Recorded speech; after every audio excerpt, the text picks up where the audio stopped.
चार staff members, आज गणतंत्र दिवस की शुभकामनाएं और बधाई। जिस प्रकार से हम अपने तीज त्योहार मनाते हैं, चाहे होली हो, दिवाली हो, दशहरा हो, ईद हो, बकरीद हो, उसी प्रकार से अपने राष्ट्रीय पर्वों को भी मनाया जाना चाहिए।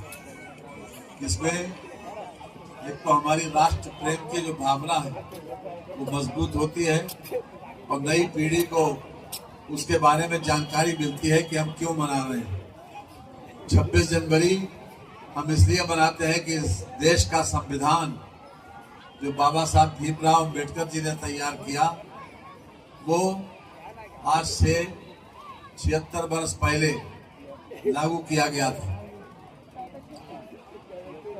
26 जनवरी 1950 को आज उसका 77वां गणतंत्र दिवस हम मना रहे हैं। इसके पीछे यही उद्देश्य कि हमारी राष्ट्रीय भावना मजबूत हो, साथ ही साथ संविधान में इक्वल अपॉर्चुनिटी की बात कही, सभी लोगों को समान अवसर मिले और समान अवसर के तहत हम लोगों को आरक्षण मिला हुआ है।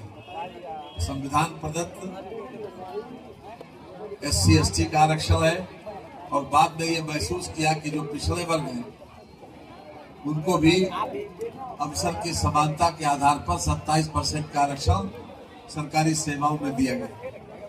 हमारा संविधान बहुत लचीला है ताकि समय के साथ हम इसमें परिवर्तन कर सकें। अम्बेडकर जी ने भविष्य की पीढ़ी को पुराने नियम और कानूनों से नहीं बांधा। उन्होंने ये स्वतंत्रता दी कि अगर हम जब चाहें परिस्थितियां अगर बदलती हों तो हम उसके अनुरूप अपने संविधान में संशोधन कर सकें। दोनों सदनों में 2/3 बहुमत और प्रेजेंट 2/3 बहुमत से वो पास होना चाहिए। ये संविधान संशोधन का एक तरीका है जिसमें राज्य इन्वॉल्व हो या पूरा देश इन्वॉल्व हो।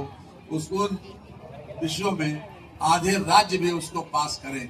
हमने देखा कि महिलाओं का 1/3 संसद और पार्लियामेंट में रिजर्वेशन करने का काम मोदी जी ने किया।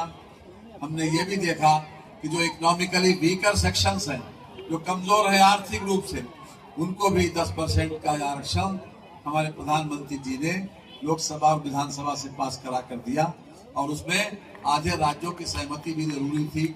उसमें आधे राज्यों को इसलिए वो भी किया। मैं भाई ये बात इसलिए कह रहा हूँ कि मोटी मोटी बात जनता को, हमारे विद्यार्थियों को, खासतौर से यहाँ जितने लोग हैं सबको मालूम